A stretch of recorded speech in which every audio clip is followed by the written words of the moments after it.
if I told you that in some countries there are 311 men for every 100 women, while in others men are actually, a shrinking minority, would you know why? And maybe more importantly for your exams, would you know exactly how to interpret the shape of a population pyramid to predict a nation's entire economic future? It sounds like a riddle, doesn't it? But those numbers, they tell a whole story. A story of migration, of war, culture, economics. It's all in there. Exactly. And that's what we're getting into today. This isn't just dry statistics. It's really the blueprint of society. So welcome, everyone, to a special deep dive. Today, we are focusing on the NCERT Class 12 Human Geography, specifically Chapter 3, Population Composition. A really fundamental chapter. It really is. Now, before we start unpacking all this data, I do need to mention that this deep dive is based on the full summary for UPSC, focused by Simplified UPSC by PPP YouTube channel style. We are taking that high-yield, super focused content and breaking it down into an audio experience for you. It's a fantastic resource for aspirants. Really cuts through the noise. It is. And speaking of that, we have a small ask for you today. If you're enjoying this deep dive, if you're getting value from it, please just take a second and hit subscribe to the channel. It honestly helps us keep these coming. It really does. And if you are capable and you find real value in what we're doing, please consider supporting us on Patreon. It's what keeps the lights on here and allows us to bring you this super useful content. And on that note, a huge, heartfelt shout out to all of our current supporters. You guys are the reason we can sit down and do this. You make it possible. Absolutely. We see you and we appreciate you. Also, don't forget to like this audio and share your valuable comments. We actually do read them, and it helps us figure out what you want more of. For sure. And one last thing before we jump in, a major resource alert. Oh yeah, this is important. Free notes with practice previous year questions, or PYQs as you'll hear us call them. They're available right now on the public Telegram channel. The link is in the description. And for those of you who want the whole package, the full library, you can get access to all the videos in this series at once, plus premium notes. And those premium notes are a whole other level. They have really detailed explanations, extra PYQs, and even model mains answers for the written exams. So how do they get that? Just join the private Telegram library. All you have to do is send a DM on the public Telegram channel to get in. Okay, perfect. Business aside, let's get into the meat of it. What is our mission today? What are we trying to achieve? Okay, so our main objective is to really dissect population composition. See, in previous deep dives, we might have talked about population density, which is about how many people there are in a space. Right. People per square kilometer. Exactly. Today, we're not counting how many. We're analyzing who they are. We're looking at their age, their sex, where they live, rural or urban, and what they do for a living, their occupation. Okay, so it's the character of the population, not just the number. Precisely. And for our sources, we're using the NCERT text as our Bible, but we're cross-referencing everything with PYQ logic to make sure this is as high yield as possible for anyone preparing for competitive exams. I love that distinction. Not how many, but who. Let's start with the most basic division in humanity then. Men and women. We're talking about sex composition. The numbers game. And honestly, this is where the very first trap lies for anyone taking an exam right out of the gate. Really? It seems pretty straightforward on the surface. It's just counting men and women, isn't it? Ah, the counting is easy. The formula is the trap. It's how you express that count that matters. Okay, lay it on me. I admit I always get this mixed up.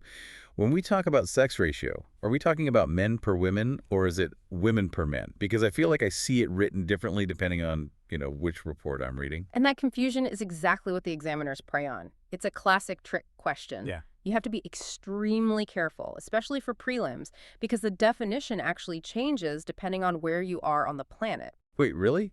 It's not a universal standard, like, the metric system or something? Nope, not at all. There is what we can call the international formula, and then there is the Indian formula. And they are literally inverses of each other. Oh, wow. That sounds like a recipe for disaster if you're not paying attention. Okay, let's unpack this slowly. What's the international standard? If I'm reading a UN report or something from the World Bank, what am I looking at? Okay, so in most countries, and generally in international statistics, the formula is calculated as the male population divided by the female population, and then you multiply that by 1,000. Male over female, okay. So what it's telling you, essentially, is the number of males per 1,000 females. So the international formula is asking the question, for every 1,000 women, How many guys are there? That's a perfect way to put it. So if the number is high, say 1050, that means there are more men. There are 150 men for every 1,000 women. If the number is low, like 950, it means there are fewer men. Right. M over F. Male is the numerator. Got it. But in India, we flip it completely. The Indian formula, and this is what you'll see in the Census of India, and what the NCERT emphasizes for any domestic data, is the female population divided by the male population multiplied by 1,000. F over M.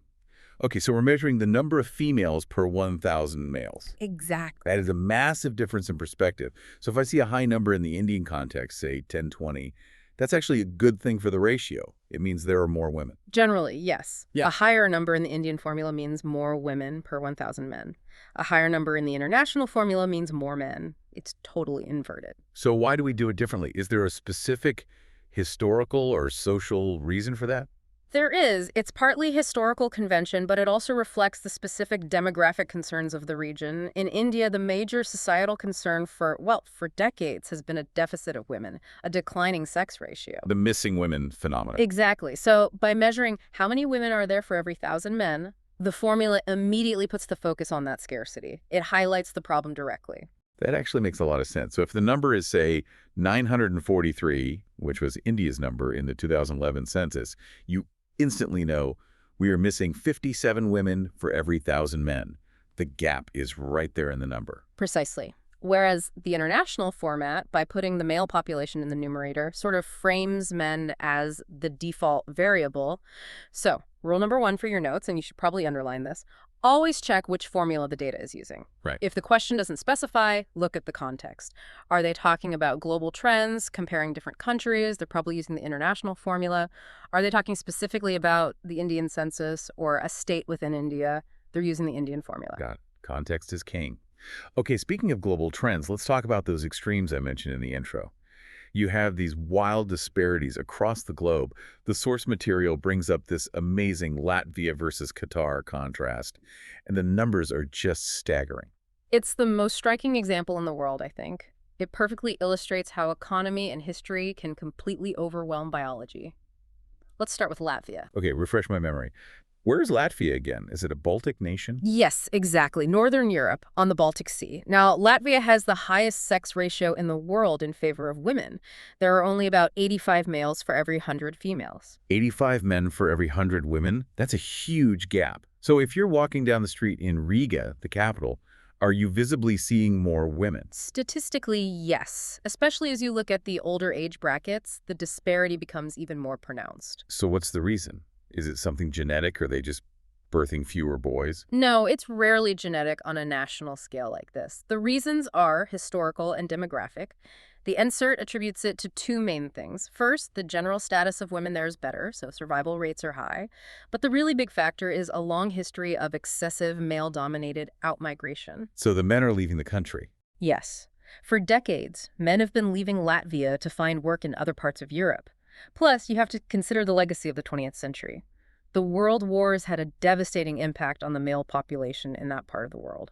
So you have high male mortality in the older generations, combined with modern outmigration of younger men. So the men leave to find jobs, and the women stay behind. In the Latvian case, that's the dominant pattern, yes. Now, let's jump to the complete polar opposite. Let's talk about Qatar. This one just blew my mind when I read it. Qatar has 311 males for every 100 females. It's almost unbelievable. Let's say that again. 311 men for every 100 women. More than 3 men for every 1 woman. That is insane. I mean, if that was a biological birth rate, it would be a global medical mystery. Scientists would be flocking there. Oh, absolutely. Nature doesn't do that. As a baseline, nature produces roughly 105 boys for every 100 girls at birth. It's remarkably consistent. So Qatar's situation is purely 100% economic. It's the result of massive, temporary, male-dominated migration for employment. We're talking about the oil and gas boom, right? The oil and gas boom, yes, but also the massive infrastructure projects that came with it. Think about the skyscrapers in Doha, the highways, the ports, and especially the stadiums built for the World Cup. Who builds those? Migrant workers. Exactly. And who are those migrant workers? They're almost exclusively men. They come from India, Bangladesh, Nepal, Pakistan, the Philippines. They live in labor camps or dormitories. They work for a few years, send almost all their money home, and then they leave. So they aren't citizens, but they are counted in the population for the time they're there. Correct. So the population of Qatar isn't really a reflection of Qatari families. It's Qatari families plus this enormous transient army of foreign male laborers. So it's an artificial inflation of the male side of the ledger. That's a perfect term for it, artificial inflation. And this pattern holds true for a lot of the Gulf states, like the UAE as well. So if you just looked at the sex ratio graph without any context, you'd think, my goodness, what is happening to women in Qatar? But it's not that women are disappearing, it's that men are arriving in droves. Right, and this pattern, you mentioned Asia, generally has a low sex ratio, meaning more men. So we have Qatar, the UAE. Yes, and the text also points to China, India, Saudi Arabia, Pakistan, Afghanistan, but the reasons vary. Is it all migration? No. And this is where the story gets, well, much darker. In Qatar, the imbalance is primarily about migration. In countries like India and China, migration plays a role, but it's not the main story. There's something else going on. And this brings us to that concept of missing women. The notes mention this really interesting clash between natural advantage and social disadvantage. Can you explain that? Because I think a lot of people have this vague idea that nature, I don't know, prefers boys or that they're stronger. It's actually the opposite when it comes to survival, and this is a critical point to understand the why behind these skewed numbers in South and East Asia. Biologically, if you just look at nature, females are the more resilient sex. Really? More resilient how? From the very beginning, male fetuses are statistically more fragile in the womb. Male infants have higher mortality rates from natural causes, from childhood diseases. Biologically, they're just a bit more vulnerable. So if nature is left entirely to its own devices with no social interference, females possess a clear natural advantage. So all things being equal, we should actually see a balanced or even a slightly female-skewed ratio as a population gets older. Exactly. And that's before we even factor in that women, on average, live longer than men pretty much everywhere in the world. So left to nature, the world should be full of grandmothers. Okay, so biology is on the side of women. But the numbers in India and China tell a different story. Correct, because in many regions, specifically those Asian countries we mentioned, this natural advantage is completely canceled out and even reversed by what the text calls social disadvantages. We're talking about discrimination. Deliberate human action. Yes, we're talking about three specific tragic things. First, female feticide, the practice of terminating a pregnancy specifically because the fetus is female, often enabled by ultrasound technology. Second, female infanticide, the killing of a baby girl after she's born. And third, a lifetime of neglect and domestic violence that can lead to lower life expectancy for women compared to men in some areas. So these are all artificial social interventions that are actively lowering the number of women in the population. That is a very sobering thought. So the takeaway here is that biology tries to keep the ratio balanced or even slightly female-heavy, but in these cultures, society has historically worked to skew it heavily towards men. It's a man-made demographic crisis. It is, and there's a very important nuance here that the NCERT text highlights, which is a great point for an essay or a mains answer. You have to be careful with your conclusions. A high number of women doesn't always mean they have a great status. Right, like in Latvia. Exactly. In Latvia, the high ratio is partly due to men migrating away for jobs. It doesn't automatically prove that the women who stay behind are treated like queens. It just means the men are gone. The absence of men isn't the same as the empowerment of women. A brilliant way to put it. But, and this is the key, a low number of women, a number below the natural biological ratio, almost always points to some form of discrimination. If the women aren't there, it's usually because they weren't allowed to be born or they weren't allowed to survive. That's a powerful distinction.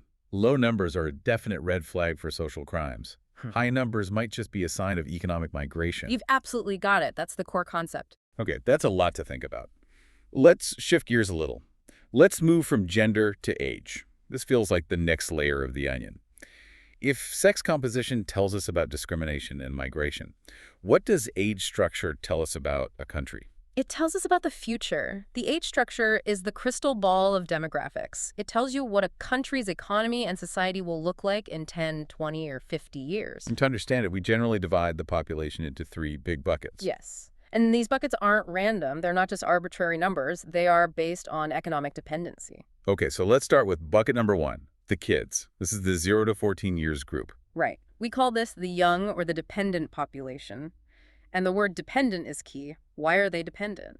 because they consume resources. They need food, clothing, shelter, a huge investment in education and healthcare, but they do not produce economic value in a formal sense. Well, hopefully not. We're against child labor. Ideally not, yes. So for the state, for a country's government, this group is a massive investment. You are spending money on them now with the hope that they will become productive, tax-paying citizens later. Okay, so that's the bottom of the age ladder. Then we have the middle bucket. This is the big one, the one everyone talks about, the working age group. The 15 to 59 years group. Okay, pause right there. 15 to 59. That feels a little off to me. In the West, we're always hearing about retirement ages being pushed to 65, 67, even 70. 59 seems quite early to be considered post-work. It does, doesn't it? And this is a very specific technical point that is crucial for the exams. You might see other sources, maybe older texts or international standards from the UN, that use 15 to 64. But the NCERT text, and therefore the answer key you'll be marked against, explicitly uses 15 to 59. So if I get a multiple choice question on an exam and one option is 15 to 64 and the other is 15 to 59, I have to pick 59. Absolutely, no question about it. You stick to the NCERT definition. In this framework, 60 and above is considered the elderly dependent bracket. Okay, that's a crucial technicality to remember. So 15 to 59 is the working population, the economic engine. Exactly. This is the engine of the economy. These are the people paying the taxes that fund the schools for the 0-14 group and the pensions for the 60-plus group. These are the people building the roads, teaching in the schools, and running the businesses. The size of this group is everything. And that brings us to the third bucket, which is 60-plus. Right. The aging or elderly population. Similar to the young group, this group is considered economically dependent. They require significant expenditure, but the focus shifts. It's less about education and more about healthcare and social security, like pensions. They've stopped producing for the economy and have started consuming the savings they built up or relying on state support. Correct. So from a purely economic standpoint, a country's dream scenario is to have that middle bucket, the 15 to 59s, to be as large and as productive as possible. That's the demographic dividend we hear so much about. That's precisely it. The demographic dividend is that window of opportunity when you have a massive workforce and a relatively small number of dependents, both young and old, to support. If you have that, and this is a big if, you can provide education skills and jobs for them, your economy can just skyrocket. Think of China in the 1990s and 2000s, or what India is hoping for right now. But what's the downside? What if you have too many people in that 0-14 bracket? Then you have what's called a high dependency ratio. You have a very youthful population, which indicates a high birth rate. Now, that can sound good. Oh, we're a young, vibrant nation. But economically, it means you have a lot of mouths to feed relative to the number of hands that are working. It puts an immense strain on your education system and your maternal and child health care services. So a youth bulge can be a burden if not managed well. It can be. And what if you have too many in the 60-plus bracket? The graying of society. Yes.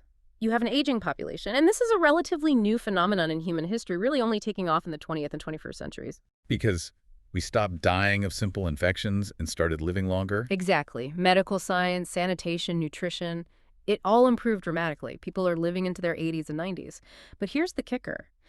If your birth rates drop at the same time that your life expectancy is rising, the top of your age chart gets very, very heavy. And that puts a massive strain on the healthcare system and the pension system. A potentially breaking strain. Because remember, the 15-59 group pays for the 60-plus group through taxes. If that middle group shrinks and the top group grows and grows, well, the math just stops working eventually. Which is the perfect transition to our next section. Because describing these buckets is one thing, but seeing them is another.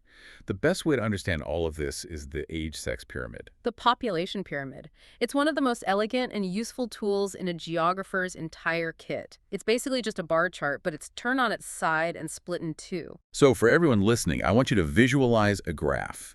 Imagine a vertical line right down the middle, that's the spine, that's your age, going from babies at the very bottom, 0 to 4 years old, all the way up to 100 plus at the very top. Right, and then you have horizontal bars sticking out from that spine. And on the left side, you have the bars for the males. On the right side, the bars for the females. And the length of each bar tells you how many people are in that specific age group. Correct. And the overall shape that these bars form tells you everything you need to know about that country's past, present, and future. You often don't even need to read the numbers. You can just look at the silhouette. Okay, let's walk through the three main shapes mentioned in the text. They have very distinct nicknames, which make them easy to remember.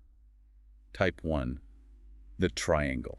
This represents an expanding population. The classic example given in the textbook is Nigeria. You could also think of Bangladesh or Mexico, although they are starting to transition. And it looks exactly like its name. A proper pyramid, really wide at the bottom and getting progressively narrower until it comes to a sharp point at the top. Yes, that wide base is the key feature. It means a very, very high birth rate. The bars for the 0-4 and 5-9 age groups are huge. Lots and lots of children are being born every year. But it gets skinny very fast as you go up the age groups. Which tells you two things. It suggests the death rate is also relatively high, and life expectancy is lower. People aren't making it into those top bars in huge numbers. The population is growing, but it's a very young population. So high birth rates, maybe high death rates too. Exactly.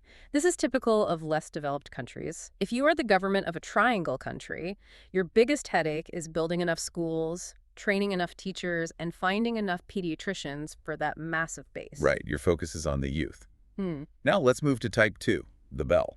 This represents a constant population, or a stable one. The classic example here is Australia. Why a bell shape? What does that look like? Imagine a classic church bell. It's not a pointy triangle. It's fairly equal in width for a long way up through the younger and middle ages. The base isn't drastically wider than the middle section.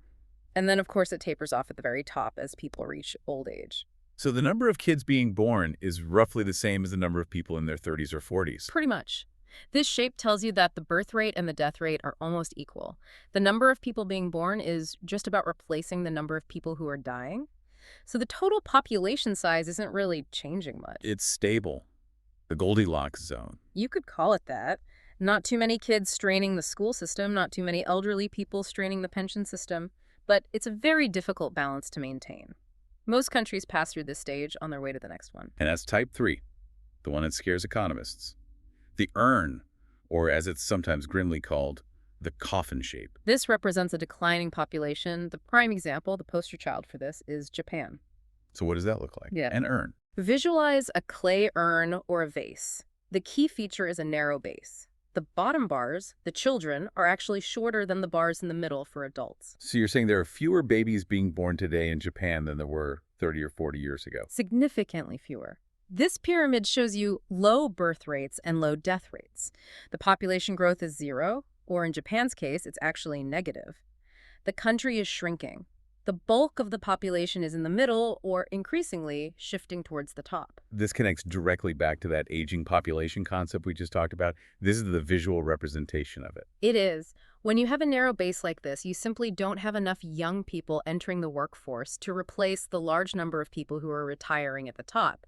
It creates an economic crisis. I read that Japan is closing down schools because there just aren't enough students to fill them, while at the same time they're struggling to build enough nursing homes. That's exactly right. It's a demographic time bomb.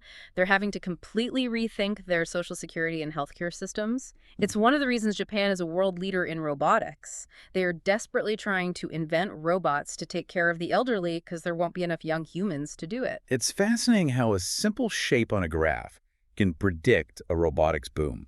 That's the power of the population pyramid. It's a snapshot that tells a long story. Okay, so we've covered men versus women, which is the sex ratio, and young versus old, which is the age structure. Now let's talk about where they live. This is segment 4, rural-urban composition. The great reversal. This is one of my favorite parts of the chapter because it challenges so many of our built-in assumptions, especially if we only look at the world through a Western lens. I love calling it that. But first, we need to define our terms. We need to define urban. I was really surprised to learn there isn't one single global definition. I just kind of assumed lots of tall buildings equals urban. If only it were that simple. The definition varies wildly from country to country. In some Scandinavian countries, a settlement with just 200 people can be officially classified as a town. In India, a village of 2,000 people is still definitely rural. So since we're focusing on the NCERT and the Indian context, we need the official Indian census definition. And listeners, you should probably pay close attention here because this is a very frequent prelims question. It is. The Indian definition of an urban area isn't just one thing. It's a 3-part test.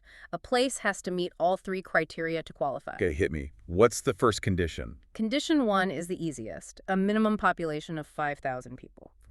5,000 people, that's a decent-sized town. Condition 2, a population density of at least 400 persons per square kilometer, so they have to be packed in relatively tightly. That makes sense. You can't just have 5,000 people spread out over a massive farming area and call it a city. And condition 3 is the tricky one. This is the one where people get tripped up on exams. Right, what is it? At least 75% of the male working population must be engaged in non-agricultural pursuits. Wait, hold on. Say that again. Specifically, the male working population. Yes.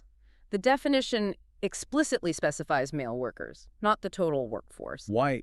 That seems incredibly dated. Why does the census ignore what female workers are doing when defining a town? It is dated, and it's a subject of a lot of academic and policy debate, but the historical logic, at least, was that in rural India, women were almost universally engaged in agriculture or unpaid household work.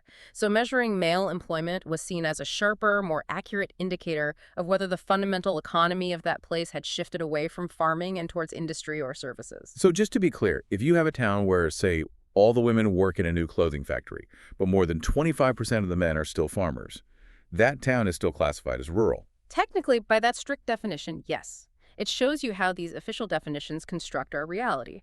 But for the purpose of your exam, you must remember that phrase, 75% of male workers. Okay, noted. A very important and slightly strange detail. Now, let's talk about the paradox I mentioned, the Great Reversal. The source material highlights this fascinating contrast between Western countries and Asian countries regarding who lives in the city. It's a complete mirror image of each other. It's remarkable. Let's break it down. Let's look at scenario A, Western countries. Think of Canada, Finland, the USA, most of Western Europe. Okay, so if I go to a city in Finland, who am I statistically more likely to see, men or women? Women. In these developed Western nations, females consistently outnumber males in urban areas, and conversely, males outnumber females in the rural areas. So the cities were female-dominated, and the countryside is male-dominated. That really goes against the old-fashioned farmer's wife stereotype. It does, but think about the modern economy of those countries. Farming in the West is highly mechanized. It's not about hundreds of people in a field. It involves huge, expensive machines, combines, tractors. It's large-scale agribusiness. Culturally and operationally, it's a male-dominated field. You don't need a huge manual workforce. You need a few highly skilled men to operate the machines. So the men stay behind to run the farm. Right. And what do the women do? There aren't many other job opportunities in those isolated rural areas, so they migrate to the cities. And why do they go there? Because that's where the service sector jobs are. Healthcare, education, finance, administration. The vast job opportunities, as the text puts it, act as a massive pull factor for women towards the urban centers. Okay, so West equals women in cities. Easy to remember. Now let's flip the globe. Scenario B, Asian countries. Specifically, the text mentions India, Nepal, Pakistan. Here, the pattern is the complete reverse. Females outnumber males in rural areas, and males outnumber females in urban areas. So in India, our cities are disproportionately full of men, and our villages are disproportionately full of women. Broadly speaking, yes. The migration stream from rural to urban areas in Asia is heavily male-dominated. Why? Why don't the women go to the cities in India like they do in Finland? Are the service jobs not there? The jobs might be there, but the expert analysis in the notes points to a combination of push and pull factors that create a very different dynamic. First, let's look at the rural side. There is high female participation in agriculture.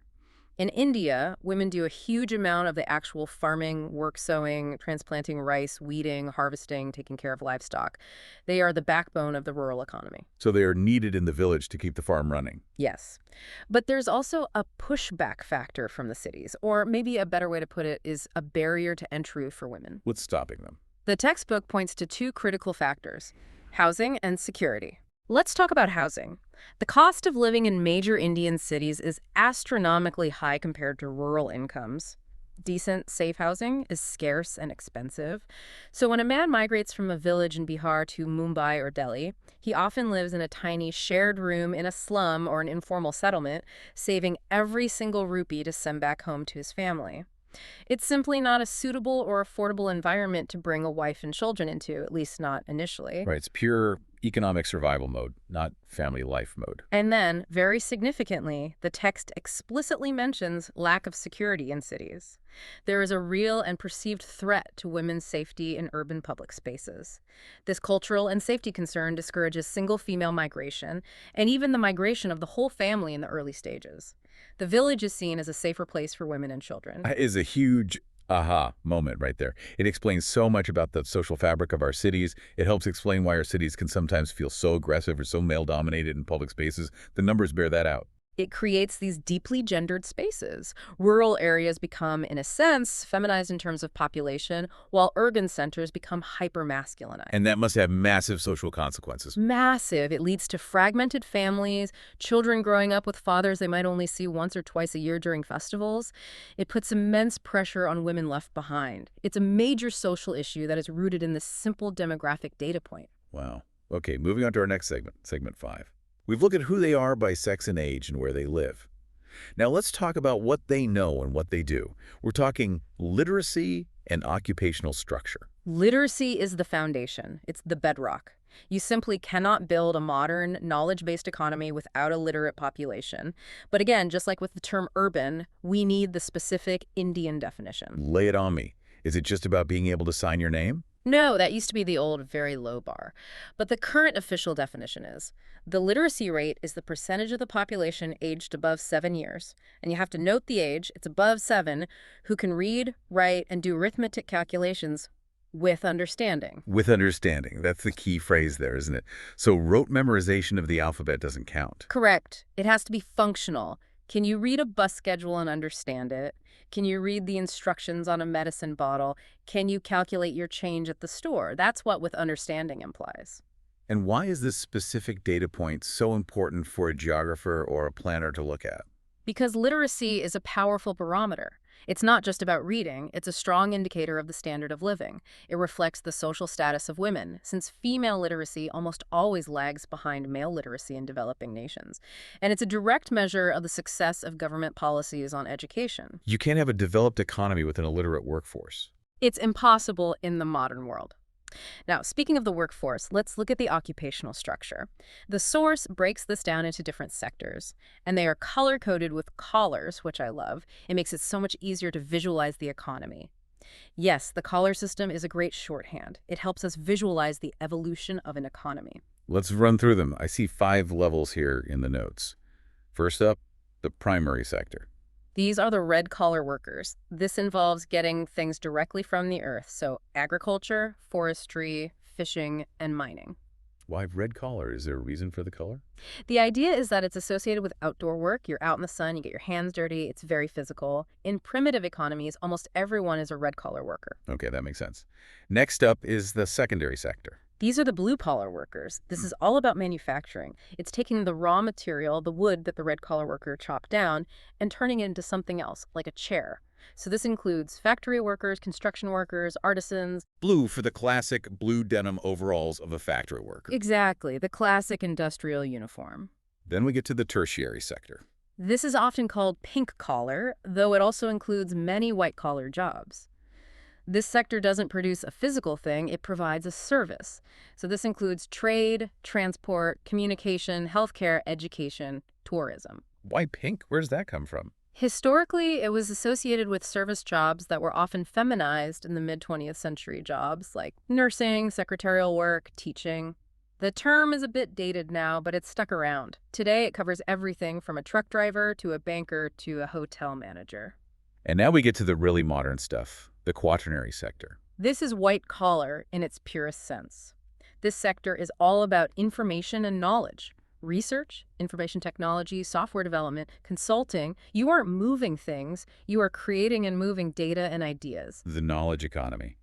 And finally, the top of the ladder, the quinary sector. The gold collar workers. Ooh, that sounds very fancy. It is. This represents the highest level of decision-making and policy creation. These are the top executives, the CEOs, senior government officials, top-tier scientists, and specialized legal consultants. They are the brains that steer the entire ship. They are very few in number, but their impact is enormous. So we have red, blue, pink, white, and gold. And the text talks about a fundamental sector shift as a country develops. Yes. This is the story of economic development in a nutshell. Imagine it as a ladder. A primitive, undeveloped economy is stuck at the bottom.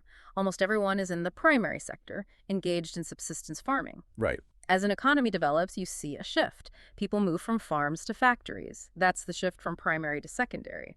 Then, as the country gets richer, they move from factories to services, the shift to tertiary, and eventually to quaternary. There's that really nice image of a ladder in the source material, and it's titled What Next?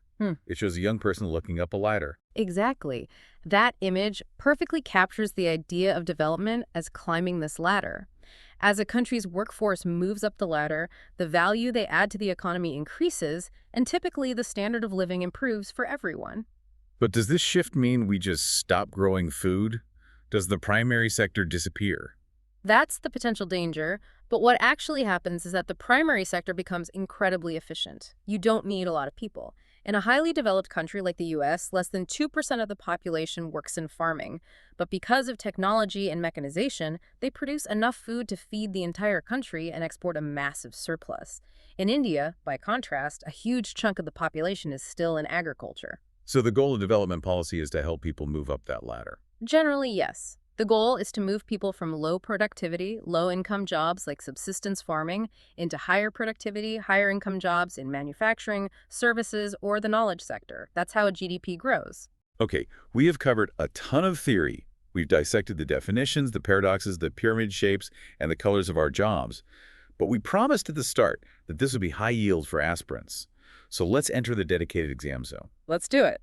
Segment 6, the PYQ linkage. I'm going to throw some rapid-fire style questions at you. These are based directly on the source text exercises and the implied logic of previous year questions. I want you to answer not just with the fact, but with the comment trap an examiner might set. Ready? Ready, let's do it. Question 1. Which country has the highest sex ratio in the world? The answer is Latvia. The trap here is twofold. First, they might give you Qatar as an option, which has the most extreme ratio, but it's skewed towards men. Second, the term highest sex ratio is ambiguous. The question should specify in favor of women, but if it's phrased this way, it's referring to the famous Latvian case. A good way to remember it is Latvia equals ladies. Lots of them. Latvia equals ladies. I like that. It's sticky. Yeah. Okay, question 2. Which figure represents the working age group according to the NCERT? 15 to 59 years. The trap is, without a doubt, the option 15 to 64 years, or 15 to 65 years. You will see it. It looks right because it's used in other contexts, but you must ignore it. The NCERT says 59. Stick to the book. Solid advice. Question 3. Which type of population pyramid shape represents a declining population? A narrow base and a tapered top, the urn or coffin shape. The trap is confusing constant, which is the bell shape, with declining, the urn. The key is to look at the very bottom bars, the 0-4 age group. If those bars are shorter than the bars in the middle, it's declining. If they are about the same width, it's constant. Excellent distinction. Last one, question 4. What are the key reasons women in India largely stay in rural areas while men migrate to cities? For a mains answer, you need to list at least 3 distinct reasons given in the text. Number 1, the high cost of housing and living in cities. Number 2, the lack of safety and security for women in urban areas. And number 3, the high participation of women in agricultural activities in the village, meaning they are economically active there. If you only mention 1 or 2, you'll lose marks. You need all 3 pillars of the argument. Boom. That is concise, actionable, and exam-focused. And just a quick note, if I may, for the mains perspective, the long-form written exams. Please go for it. If you get a question on the concept of an aging population, don't just write, it's when there are lots of old people. That's too simple. You need to frame it as a process. You should write something like, an aging population is a demographic phenomenon that occurs as a result of the retardation, or slowing down, of birth rates, combined with an increase in life expectancy. Using those technical terms is key. Yes. And then you discuss the consequence. This leads to an increased dependency ratio, placing a heavy burden on the state for healthcare expenditure and pension provisions. That structure process plus consequence is what gets you the high marks. That is gold advice. Gold collar advice, even. I see what you did there. Okay, we are coming to the end of our very detailed deep dive. Let's just quickly recap the main moments for me. What was the most surprising or important takeaway for you? For me, it has to be the rural-urban reversal. The fact that urban means more women in the West but more men in the East, it completely changes how you have to think about city planning and social policy. You can't just copy and paste Western urban models onto an Indian city. Our fundamental demographic reality is the mirror opposite. That's a great one. And for me, I think it's the power of the strict definitions. Knowing that the Indian formula for sex ratio is the inverse of the international one. That is exactly the kind of detail that can save you from negative marks on a tough exam. And also, that haunting concept of the missing women not being a natural event but a result of social disadvantages, that really stays with you. Absolutely. It reminds us that geography isn't just about maps and rivers. It's about people, their choices, and their consequences. Now, before we sign off, as we always do, I want to leave the listener with a final provocative thought. Something to chew on that builds on what we discussed today but takes it one step further. Okay. I've been thinking about the top of that ladder we talked about. The quinary activities, the gold-collar sector. We said these are the decision makers, the creators, the interpreters of new ideas. Right, the CEOs, the policymakers, the top researchers. Well, as artificial intelligence and technology advance at this incredible pace, we're seeing machines start to take over tasks in every single one of the lower sectors. Automated farming in the primary, robots in factories in the secondary, and AI chatbots in the tertiary service sector. Okay, so what's the question? The question is this. Will the pyramid of occupations start to change shape just like the pyramid of age? If AI hollows out the bottom and middle rungs of that ladder, will we see a future world where the only valuable human jobs left are in that tiny gold-collar quinary sector? Or will we need to invent a whole new ladder? What happens to a country's demographic dividend if there are no entry-level jobs for that massive youth population to enter? Wow. A top-heavy occupational pyramid to match our top-heavy age pyramid in developed countries. That is both exciting and, frankly, a little terrifying to think about. It's something to mull over as you study the future of populations. Indeed. Well, friends, that officially wraps up this very detailed deep dive into population composition. We sincerely hope you found it useful and that it clarified these concepts for you. If it did help you, if it helped you clarify these things for your prep, please consider supporting us on Patreon. It really does make a huge difference and allows us to keep analyzing these chapters for you in this much detail. And don't forget, you can join the private Telegram library for all those premium notes, the detailed model answers, and organized access to all the videos. Just send a DM on the public channel to get in. Please like this audio, leave us a comment with your biggest takeaway. Maybe tell us what you think about that AI question, and of course, subscribe. Keep learning and stay curious. And we'll see you in the next deep dive. Bye for now. Goodbye, everyone.